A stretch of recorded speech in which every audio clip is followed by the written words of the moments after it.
नतीजा आया और आज शेड्यूल उसी बैठक बुलाई गई है। कांग्रेस को काफ़ी बड़ी शिकस्त मिली है। पंजाब में जिस तरीके से आप आम आदमी पार्टी का जो आना हुआ है, कैसे देखते हैं? देखिए, राजनीति में कई तरह की परिस्थिति बन जाती है, उसे घबराना नहीं चाहिए।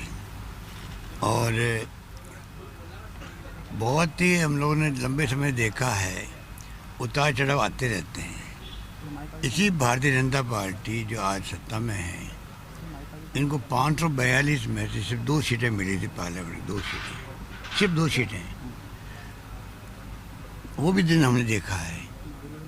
इसलिए ये कोई चुनाव में हार जीत होती रहती है, हम उससे घबराते नहीं हैं। और कांग्रेस का इतना लंबा अनुभव है देश के लिए, आज़ादी के पहले का भी बाद का भी। कांग्रेस का कैडर घबराने वाला नहीं है, उनमें दमखम है, कार्यकर्ताओं में भी वो स्थिति समझता है। ये कोई जीत है क्या? आप अगर धर्म के नाम पे राजनीति करो, ध्रुवीकरण कर दो, उसके बाद क्या बचता है?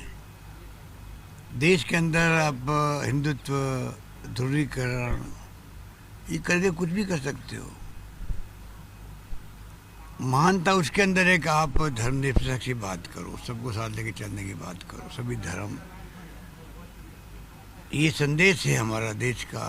हिंदू, मुस्लिम, सिख, ईसाई, फारसी, जैन, जाति हजारों हमारे यहाँ पर। क्या हम लोग इन सबको साथ लेके चलेंगे देश के अंदर, तभी तो देश एक रहेगा, अखंड रहेगा। और अगर हम लोग जातिवाद फैलाएंगे, धर्म के नाम पे राजनीति करेंगे और ध्रुवीकरण कर देंगे राजनीति का, क्या बचता है? ये सीना फुला फुला के जो बातें करते हैं ना नेता लोग बीजेपी के, इनमें क्या नैतिक बल है? इनमें जो लोग ध्रुवीकरण करके राजनीति कर देश को बर्बाद कर रहे हैं, उनकी हम चिंता करेंगे क्या? अल्टीमेटली जीत सत्य की होगी, और सत्य कांग्रेस के साथ में है, जहाँ इंदिरा जी ने जान दे दी अपने पर, खालिस्तान नहीं बनने दिया। राजीव गांधी ने जान दे दी अपनी, शहीद हो गए देश के लिए। सरदार बेंचीन जी थे, वो शहीद हो गए, परंतु नेस्त नाबूद कर दिया आतंकवाद को। ये नई पीढ़ी को गुमराह कर रहे हैं लोग जिस रूप में। नई पीढ़ी को चाहिए कि वो ध्यान रखें इन बातों का, क्योंकि कल का भविष्य देश का नई पीढ़ी के कंधों पर है। मुझे चिंता उसकी है, क्योंकि मीडिया पूरा इनके दबाव के अंदर है, मीडिया इनका साथ दे रहा है।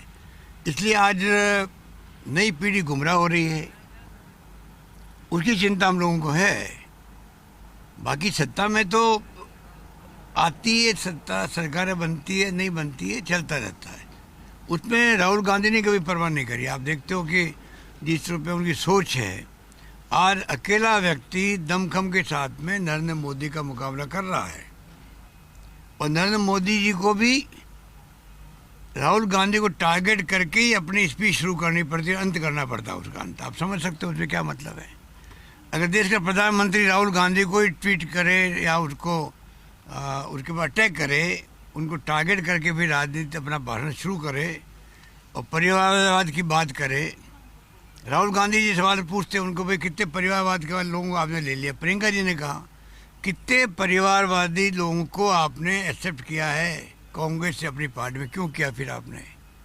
तो ये तमाम बातें जो है, ये कथनी और करनी में अंतर बताता है इन लोगों का। मीडिया के माध्यम से राजनीति हो रही है देश के अंदर, लोकतंत्र की हत्या हो रही है, संविधान की धज्जियां उड़ाई जा रही है, सारी एजेंसियां इनके दबाव के अंदर है। CBI, income tax, ED, judiciary. प्रधानमंत्री जी बोल रहे थे 3 दिन पहले, इन एजेंसियों को बदनाम कर रही है विपक्षी पार्टी। बदनाम कर रहे हैं हम लोग, पूरे देश में आतंक मचा रखा इन एजेंसियों ने, इनके इशारे पे।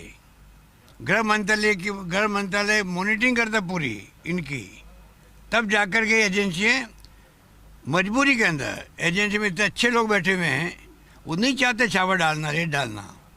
ऐसे लोग भी हैं, 7-7 दिन तक जाके घरों में बैठ दो इनके। जिनके घर छापा पड़ते हैं, 7 दिन तक वहीं बैठे रहो, कुछ मिले ही नहीं वहाँ पर। भाई आप यहाँ क्यों बैठोगे ना? भाई जब तक ऊपर से आदेश नहीं आएगा तब हम बाहर निकलेंगे ही नहीं आपके घर से। जिस मुल्क में ये हालात बन जाए, उसके लिए प्रधानमंत्री जी कह रहे हैं कि विपक्षी पार्टी इन एजेंसियों को बदनाम कर रही है। आप बताइए, तो अब देश किस दिशा में जा रहा है, किस दिशा में जाएगा, ये बहुत ही चिंता वाली बात प्रत्येक नागरिक के लिए होनी चाहिए, मेरा मानना ये है। सर, जिस चुनाव में हमने देखा कि रोटी कपड़ा मकान स्वास्थ्य रोजगार की बातें होनी चाहिए थी, वो मुद्दे पीछे छूट गए और केवल इमोशनल इश्यूज पर चुनाव लड़े गए। यही हुआ है, सब जगह यही हुआ है, यही हुआ, बिल्कुल ठीक है। इशू बेस इशू को नॉन इशू बनाते हैं लोग, नॉन इशू को इशू बना के धर्म के नाम पे वर्गीकरण करके आप ध्रुवीकरण के राजनीति कर रहे हो। तो इसलिए मैं समझता हूँ कि कुछ गलती हमसे भी हुई है। पंजाब के अंदर आपस में ही कांग्रेस की आपस में जो ना इत्तेफाकी हुई या आपस में जो आरोप प्रत्यारोप लगते रहे, तो जनता ने उसको स्वीकार नहीं किया, इन बातों को, कांग्रेस की नीतियों को, उसके कार्यक्रमों को, उसके सिद्धांतों को अस्वीकार नहीं किया देश के अंदर कहीं पे भी, किसी राज्य के अंदर भी। पर जो लोकल स्थिति होती है उसके अनुसार वोटिंग पैटर्न होता है। उसी रूप में पंजाब के हालात हमारे सामने हैं, हम जीत रहे थे चुनाव वहाँ पर, विजय चन्नी ने अच्छे मैसेज दिए थे, पर माहौल ऐसा बन गया वहाँ पर, आप पार्टी उदय हो गया वहाँ पर मेरा मानना है आज भी राष्ट्रीय पार्टी कांग्रेस पार्टी है, जिसकी चौकियाँ, जिसकी इकाइयाँ पूरे देश के हर गांव में, हर घर के अंदर है।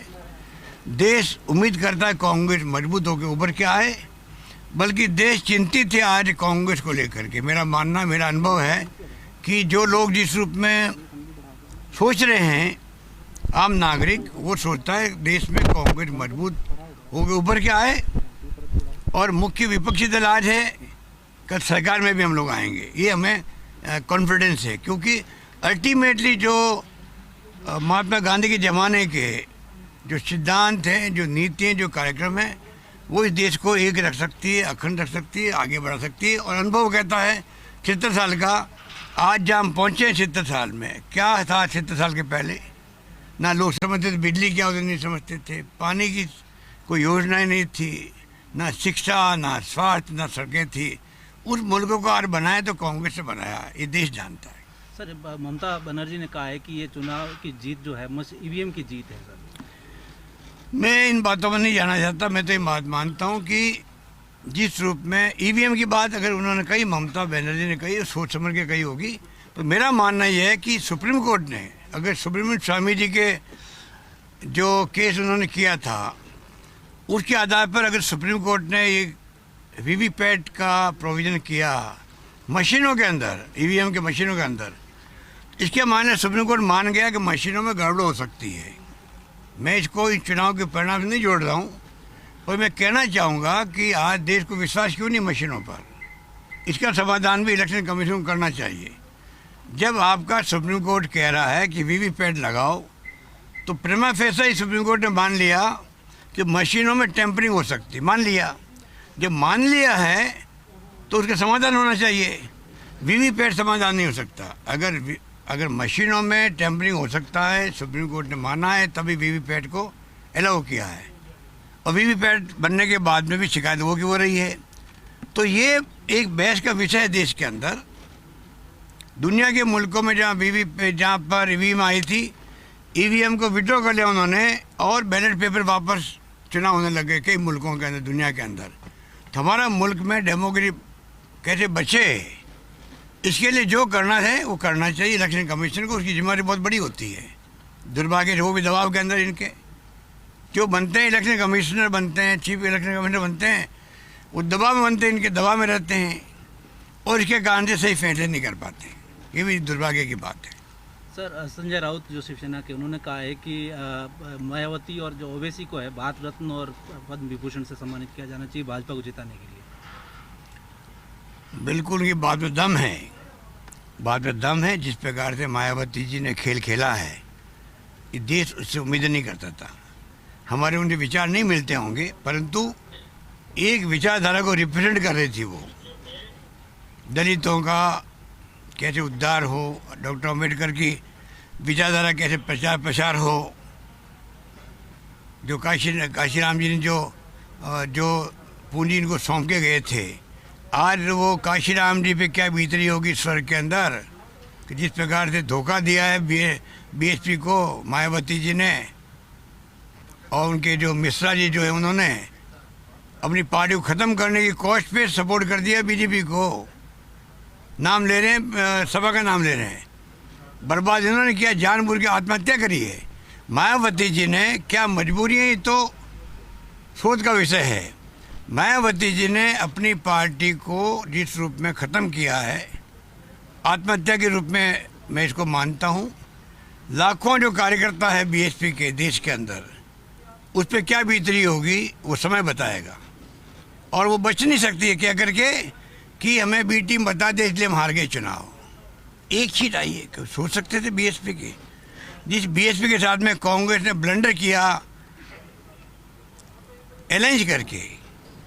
हमारा सबसे बड़ा ब्लंडर यूपी में ये रहा है कि जब हमने 91, 92, 93 के अंदर जो चुनाव हुए थे उस ज़माने के अंदर, उसमें जो हमने बीएसपी के साथ में अलायंस किया और जूनियर पार्टनर बनी कांग्रेस। सबसे बड़ी गलती कांग्रेस की उस वक्त हुई।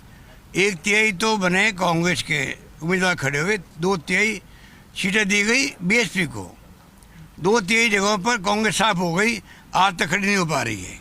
ये तो प्रियंका गांधी ने कम से कम मैसेज दे दिया देशवासियों को कि लड़ी लड़ी जा सकती है, अगर आप तय कर लो। चुनाव में हार जीत अलग बात है, पर आज उन्होंने 4 तो 3 सीटों पर उम्मीदवार खड़े किए, ये बहुत बड़ी उपलब्धि मैं मानता हूँ उनकी।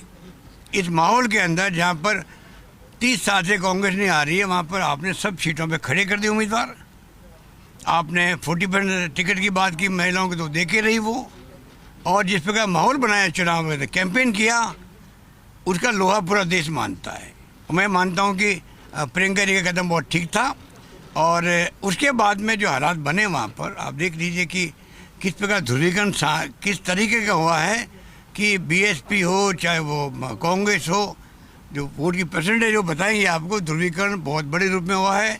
करीब 100 सीटों पे तो 2 ही पार्टियाँ रह गई, सपा और आपके ये बीजेपी रही है। ये इतना बड़ा ध्रुवीकरण है, इसका मुकाबला हम लोग करेंगे, दमखम हम लोग में है। सीडब्ल्यूसी बैठक के बारे में क्या कहेंगे? सीडब्ल्यूसी की बैठक सोनिया जी ने टाइमली बुलाई है, वहाँ बैठ के डिस्कशन करेंगे हम लोग, पोस्टमार्टम भी होगा, आगे कैसे हमें बढ़ना है, आगे नए सिरे से कैसे काम करना है, कहाँ कमी हमारी दूर करेंगे और किस प्रकार से हम देशवासियों को विश्वास दिलाएं कि कांग्रेस आपके सुख दुख में हमेशा खड़ी रहेगी। ये मेरा निवेदन मानना है।